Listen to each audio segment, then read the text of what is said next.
அனைத்து தமிழ் மக்களுக்கும் கணேஷின் பணிவான வணக்கம். வாங்க ஃப்ரெண்ட்ஸ், மார்க்கெட் பற்றி டிஸ்கஸ் பண்ணலாம். இன்னைக்கு மார்க்கெட் எப்படிங்க இருந்தது, நிஃப்டி எல்லாம் பார்த்தீங்க அப்படின்னா காலையில் ஓப்பன் ஆன உடனே ஒரு 5-6 கேண்டல் 15 மினிட்ஸ் கேண்டல் எல்லாம் பார்த்தீங்கன்னா ரொம்ப வேகமாக மேலே வந்தது. அது மட்டும் இல்லாமல் எஸ்டர்டேயோட ஹையையும் பிரேக் அவுட் பண்ணிட்டு ஸோ அங்கேருந்து பார்த்தீங்க அப்படின்னா நமக்கு ஒரு 50 பாயிண்ட் மட்டும் மேலே வந்தது. ஓகேங்களா, அந்த இடத்துலலாம் இன்னும் கொஞ்சம் கூட எக்ஸ்பெக்ட் பண்ணியிருந்தேன். பட் மறுபடியும் ஒரு செல்லிங் ப்ரெஷரில் க்ளோஸ் ஆக போகுது அப்படிங்கிற மாதிரி சொல்லணும். அதுக்கு காரணம் மெயின் காரணம் இந்திய ரூபாயோட மதிப்பு மறுபடியும் வீக் ஆகிட்டே போகுது. கிட்டத்தட்ட 94.53 வரைக்கும் போயிருக்கு. இதுக்கு முன்னாடி ஒரு ஆல் டைம் ஹை இந்தியன் ருப்பியோட ஆல் டைம் ஹை டாலருக்கு அகென்ஸ்டாக எவ்வளோ இருந்தது அப்படின்னா 95.22. இன்னும் ஒரே ஒரு ரூபா மட்டும் ஏறினது அப்படின்னா இதுக்கு முன்னாடி இருந்த ஆல் டைம் ஹையை பிரேக் அவுட் பண்ணிடும். ஸோ பிரேக் அவுட் பண்ண ஆரம்பிச்சிடுச்சு அப்படின்னா எஃப்ஐஎஸ் மறுபடியும் தொடர்ந்து ஒரு பெரிய செல்லிங் கொடுக்கறதுக்கான பாசிபிலிட்டி இருக்கு. ஸோ இன்னைக்கு எக்ஸ்பைரி பிளஸ் இந்த மேட்டர் இந்த ரெண்டுமே சேர்ந்து பங்கு சந்தையை கொஞ்சம் டவுன் பண்ணியிருக்கு அப்படிங்கிற மாதிரி சொல்லணும். ஓகேங்களா, மாருதி சுசுக்கியோட Q4 ரிசல்ட்ஸ் அனௌன்ஸ் பண்ணியிருந்தாங்க. அது ப்ராஃபிட் தான், பட் இயர் ஆன் இயர் பார்க்குறப்ப கொஞ்சம் மைனஸ்ல இருந்திருக்கு. ஸோ மற்றபடி அது ப்ராஃபிட் கொடுத்துருந்தா கூட ஒரு ஷேருக்கு கிட்டத்தட்ட 149 ரூபா என்னமோ டிவிடெண்ட் கொடுத்துருக்குறாங்க. ஸோ அது ஒரு நல்ல செய்தி தான். இருந்தாலும் எதிர்பார்த்த அளவுக்கு ப்ராஃபிட் வரல. அதாவது இயர் ஆன் இயர் லாஸ்ட் இயர்ல வந்ததை விட கம்மியாக ப்ராஃபிட் கொடுத்துருக்கு. ஸோ அதனால் அந்த ஸ்டாக்குமே மேலே வராதனால ஆட்டோ செக்டார் பெரிய அளவில் க்ரோத் கொடுக்கல. ஓகேங்களா, நெக்ஸ்ட் இந்த ஈரான் யூஎஸ் வார் எப்படி தாங்க போயிட்டு இருக்கு அப்படின்னு கேட்டோம் அப்படின்னா இப்போ ஈரான் சைட்ல ஒரு ப்ரொபோசல் கொடுத்துருக்குறாங்க. 3வது கட்ட பேச்சுவார்த்தைக்கு நாம இந்த மாதிரி டிமாண்டுக்கெல்லாம் நீங்க ஓகே அப்படின்னா நீங்க கூப்பிட்டா நாங்களும் வரோம், உட்காந்து பேசலாம் அப்படிங்கிற மாதிரி சொல்லியிருக்கிறாங்க. இதுக்கான பேச்சுவார்த்தை போயிட்டு இருக்கு. எதுக்கான பேச்சுவார்த்தை நடத்தலாமா வேணாமா அப்படின்னு ஒரு பேச்சுவார்த்தை அமெரிக்கா சைட்ல போயிட்டு இருக்கு. ஸோ பார்க்கலாம், அதுக்கான நியூஸ் இன்னும் வரல. இருந்தாலுமே ஈரான் சைடு என்ன சொல்றாங்க அப்படின்னா இவரெல்லாம் எங்கெங்க ஒத்துக்க போறாரு, சும்மா நாங்கள் ஒரு ப்ரொபோசல் பண்ணோம், பார்க்கலாம் இந்த ஆள் என்னதான் பண்றாரு அப்படிங்கிற மாதிரி ஸோ அவங்க சைட்ல சொல்லிட்டு இருக்கிறாங்க. ஓகேங்களா, நெக்ஸ்ட் ரிலையன்ஸ் ஒரு 1.65 லேக்ஸ் இன்வெஸ்ட்மெண்ட் பண்ண போறாங்க விசாகப்பட்டினத்தில். ஸோ அது கொஞ்சம் பாசிட்டிவ் நியூஸ். ஆல்ரெடி ரிலையன்ஸோட நெட் ப்ராஃபிட் நல்லா இருக்கு. அது மட்டும் இல்லாமல் ஒரு நல்ல பிரேக் அவுட் நேற்றே நாம ரிலையன்ஸ் பற்றி பேசியிருந்தோம். ஒரு பைசைட் பிரேக் அவுட் கொடுத்துருக்கு அப்படிங்கிற மாதிரி இன்னைக்கு ரிலையன்ஸ்லாம் பார்த்தீங்கன்னா இன்னும் கொஞ்சம் நமக்கு பாசிட்டிவ் கொடுத்துருக்கு அப்படிங்கிற மாதிரி சொல்லணும். ஓகேங்களா, இப்போ ஸ்டாக் ஹீட் மேப் எல்லாம் எடுத்துக்கிட்டோம் அப்படின்னா வழக்கம் போல IT sector down, banking and finance sector நேற்று கூட கொஞ்சம் பரவாயில்ல அப்படிங்கிற மாதிரி இருந்தது. இன்னைக்கெல்லாம் பார்த்தீங்க அப்படின்னா நமக்கு ஹெவி டவுன்ல இருக்கு. ஆல்ரெடி நமக்கு இந்த ஈரான் யூஎஸ் ப்ராப்ளம் பெரிய அளவுலலாம் கிடையாது. இப்போ ஈரான் ப்ரப்போஸ் பண்ணியிருக்காங்க அப்படின்னா அது இந்தியன் மார்க்கெட்டுக்கு ஒரு பாசிட்டிவ் நியூஸ் தான். ஸோ ஒரு பெரிய நெகட்டிவ் நியூஸ் கிடையாது. இன்னைக்கு நிஃப்டி எக்ஸ்பைரி அது மட்டும் இல்லாமல் இந்தியன் ருப்பி 94.5ல ட்ரேட் ஆகிட்டு இருக்கனால தான் பணத்தை வெளியே எடுத்திருக்காங்களே தவிர ஒரு குளோபல் நியூஸை பேஸ் பண்ணி பணத்தை வெளியே எடுத்திருக்காங்களா அப்படின்னா கிடையாது. ஏன் அப்படின்னா இப்போ எம்எஸ்சி வேர்ல்டு இண்டெக்ஸ் கூட பெரிய அளவுலலாம் சரியில்லை. இப்போ வேர்ல்டு ஸ்டாக் இப்போ குளோபல் நியூஸை பேஸ் பண்ணி பணத்தை வெளியே எடுத்திருந்தாங்க அப்படின்னா நமக்கு எம்எஸ்சி குளோபல் இண்டெக்ஸ் ஒரு 20 பாயிண்ட் 25 பாயிண்ட் எல்லாம் டவுன்ல இருந்திருக்கும். ஓகேங்களா, ஸோ பொதுவாக இந்தியன் மார்க்கெட்ல இருந்து எக்ஸ்பைரிங்னால தான் ஸோ நமக்கு செல்லிங் ப்ரெஷர் கொடுத்துருக்கே தவிர ஸோ மற்றபடி குளோபல் இது எதுவுமே அஃபெக்ட் ஆகலை அப்படிங்கிற மாதிரி சொல்லலாம். ஸோ எப்போ வேணா இது ரெக்கவரி ஆகக்கூடிய சான்சஸ் இருக்கு இந்தியன் மார்க்கெட்டு. அதை நம்ம டெக்னிக்கல்ஸ்ல பார்க்கலாம். ஓகே, மற்றபடி பார்த்தீங்க அப்படின்னா ஆட்டோ செக்டாராக இருக்கட்டும் எல்லாமே நமக்கு டவுன் தான். ஸோ அங்கே ரிலையன்ஸ் பரவாயில்ல. எனர்ஜி மினரல்ஸ் எடுத்துக்கிட்டோம் அப்படின்னா ரிலையன்ஸ், ஓஎன்ஜிசி, கோல் இண்டியா ஸோ இந்த மாதிரி ஸ்டாக்ஸ் எல்லாம் பார்த்தீங்கன்னா நல்ல ஒரு க்ரோத் கொடுத்துருக்கு. மற்ற ஸ்டாக்ஸ் எல்லாம் கொஞ்சம் டவுன் அப்படிங்கிற மாதிரி சொல்லலாம். ஸோ எஃப்ஐஎஸ் பையிங் பண்ணியிருக்காங்களா அப்படின்னு கேட்டிங்கன்னா கிடையாது. கிட்டத்தட்ட 20 ஏப்ரல்ல இருந்து ஒரு 8 ட்ரேடிங் டேஸாமே செல்லிங் அடிச்சு நவுத்திட்டு இருக்காங்க. ஒரு 18,000 கோடியை தாண்டி போயிட்டு இருக்கு. இன்னைக்கு எப்படியும் பார்த்தீங்க அப்படின்னா செல்லிங் தான், வேற வழி கிடையாது. மார்க்கெட் நமக்கே ஆல்ரெடி நிஃப்டி எல்லாம் 126 பாயிண்ட், பேங்க் நிஃப்டி ஒரு 1000 பாயிண்ட், சென்செக்ஸ் ஒரு 300 பாயிண்ட் இதெல்லாம் டவுன் ஆகிட்டு தான் இருக்கு. அப்படி பார்க்குறப்ப கண்டிப்பாக இன்னைக்கும் செல்லிங் இல்லை அப்படிங்கிற மாதிரி தான் தோணுது. ஓகேங்களா, நான் ஆல்ரெடி சொன்ன மாதிரி தான் ரெண்டு பக்கமும் பையிங் வர்றப்ப அடுத்த நாள் நல்ல ஆப்பர்ச்சுனிட்டி இருக்கும்.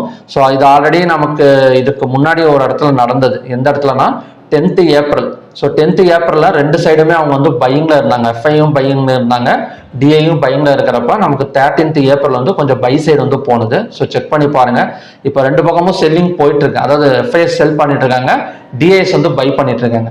ரெண்டு பக்கமும் பையிங் வந்தது ரிசல்ட் அப்படின்னா ஸோ அடுத்த நாள் ஆப்பர்ச்சுனிட்டி வந்து நல்லா இருக்கும்.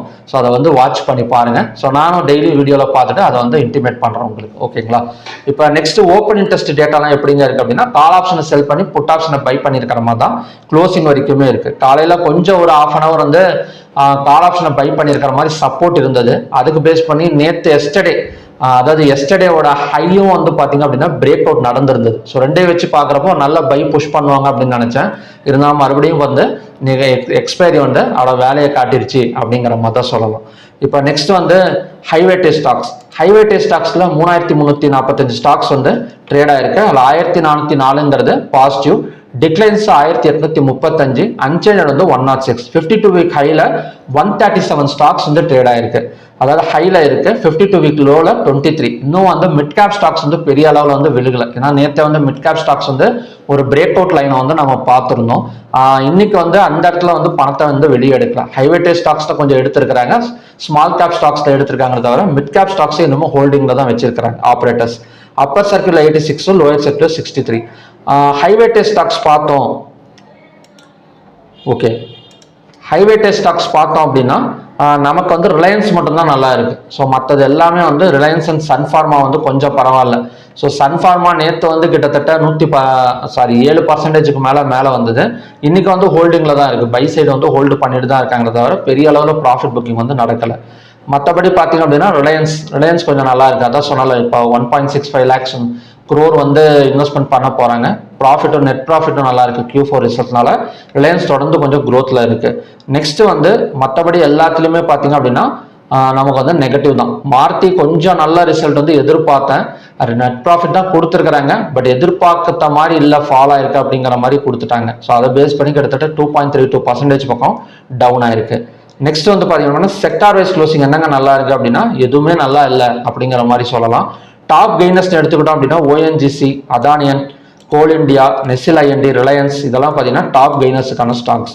டாப் லூசர்ஸுக்கு பார்த்தீங்க அப்படின்னா Eternal, IndiGo, HCL tech, Axis Bank, Shriram finance இதெல்லாம் பார்த்தீங்க அப்படின்னா டாப் லூசர்ஸுக்கான ஸ்டாக்ஸ். இப்போ ஈரானோட ப்ரொஃபோசலும் சரி, இப்போ ஸ்ட்ரெயிட் ஆஃப் ஃபார்மஸோட ஓப்பனிங்கும் சரி, ஸோ இந்த மாதிரி நியூஸ் எல்லாம் வந்து அதிகபட்சமாக ஒரு பாசிட்டிவ் கொடுக்கறது ONGC, அதாவது நிஃப்டி ஆயில் அண்ட் கேஸோட செக்டாருக்கு தான். ஓகேங்களா? Nifty oil and gas sector எடுத்துக்கிட்டோம் அப்படின்னா அதில் மெயினாக வந்து Reliance and ONGC, Coal India இந்த 3 தான். இதை தொடர்ந்து இதுக்கான பாசிட்டிவ் நியூஸஸ் எல்லாம் வர்றப்ப இப்போ ரிலையன்ஸ் பிரேக் அவுட்லேயே இருக்கு, Q4 நெட் ப்ராஃபிட்லேயே இருக்கு. அதுக்கு அடுத்தது பார்த்தீங்கன்னா அடுத்தடுத்த பாசிட்டிவ் நியூஸும் வந்துட்டு இருக்கு. இப்போ ஏதாவது ஒரு சின்னதாக ஸ்டேட் ஆஃப் ஃபார்மர்ஸ் வந்து ஓப்பன் பண்ணிடுறோம், இனிமேல் வந்து அது வேணாம் அப்படிங்கிற மாதிரி ஏதாவது ஒரு நியூஸஸ் கொடுத்துட்டாங்கன்னா கூட ரிலையன்ஸ் வந்து கண்டிப்பாக ஒரு நல்ல ஹை வந்து போகிறதுக்கான சான்சஸ் வந்து இருக்குது. ஓகேங்களா? ஸோ நெக்ஸ்ட் வந்து டெக்னிக்கல் வைஸ் பார்க்கலாம். இப்போ டெக்னிக்கல் வைஸ் எப்படி தாங்க இருக்குது அப்படின்னா நான் ஆல்ரெடி சொன்ன மாதிரி தான்.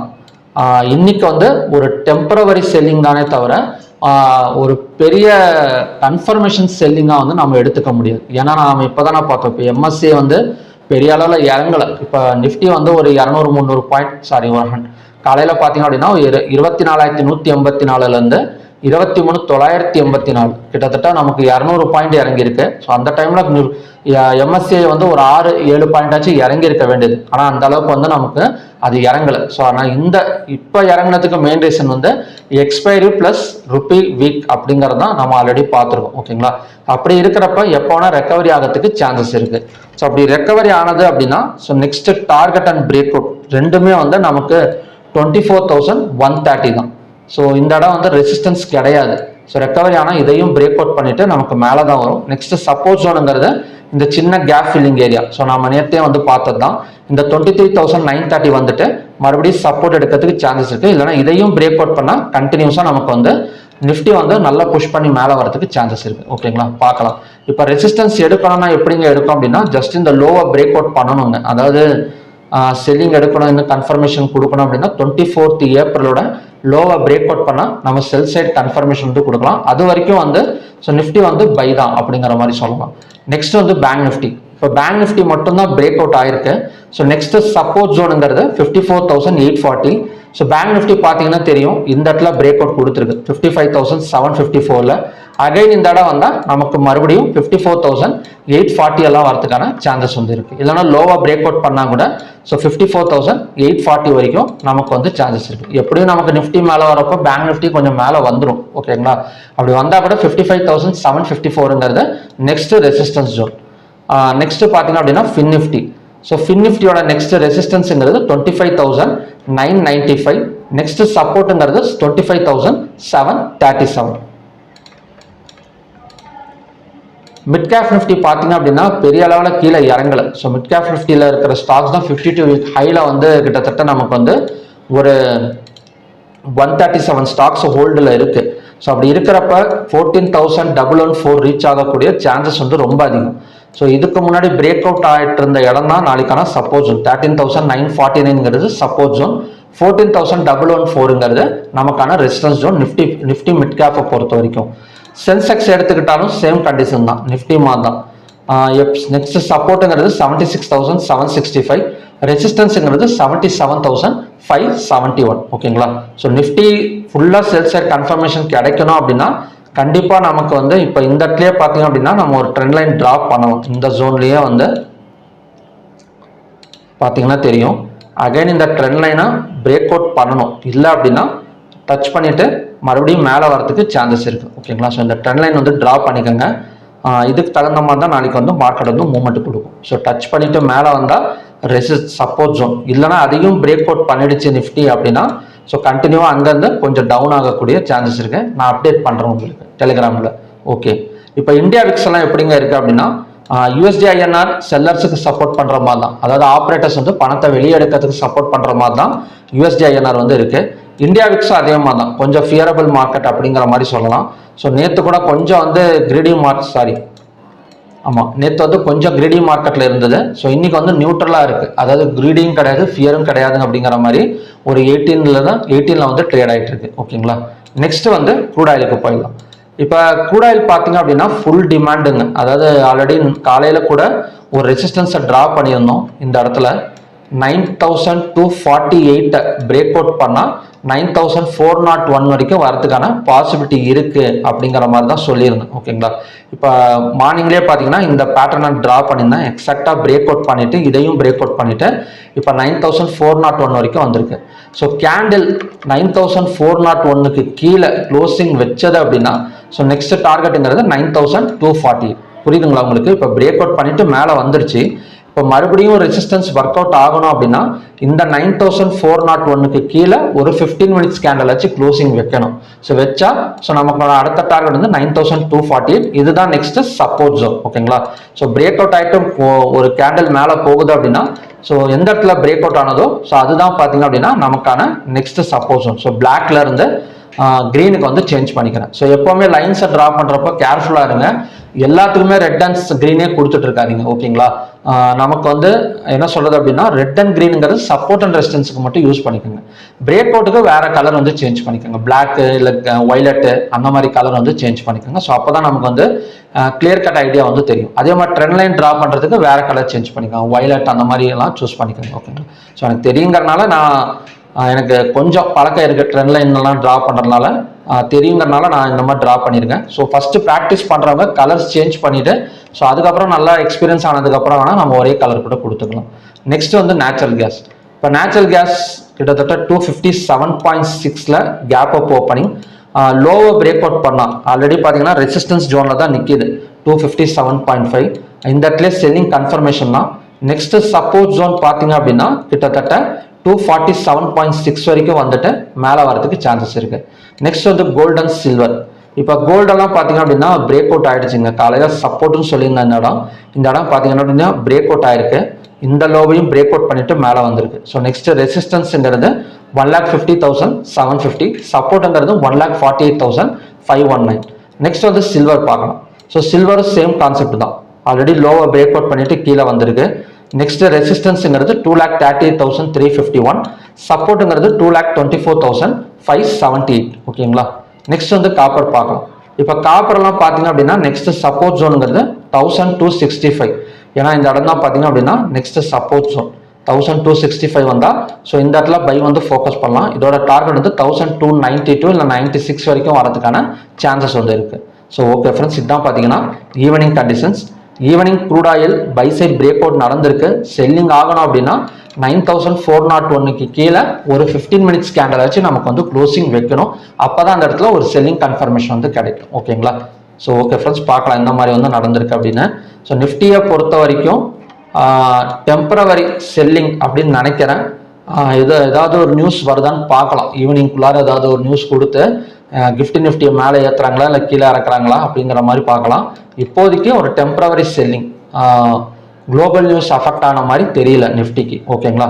ஸோ ஓகே ஃப்ரெண்ட்ஸ், மறுபடியும் பார்த்தீங்க அப்படின்னா இன்னும் நல்ல ப்ரிடிக்ஷன் வீடியோட நான் உங்களை மீட் பண்ணுறேன். Thank you very much.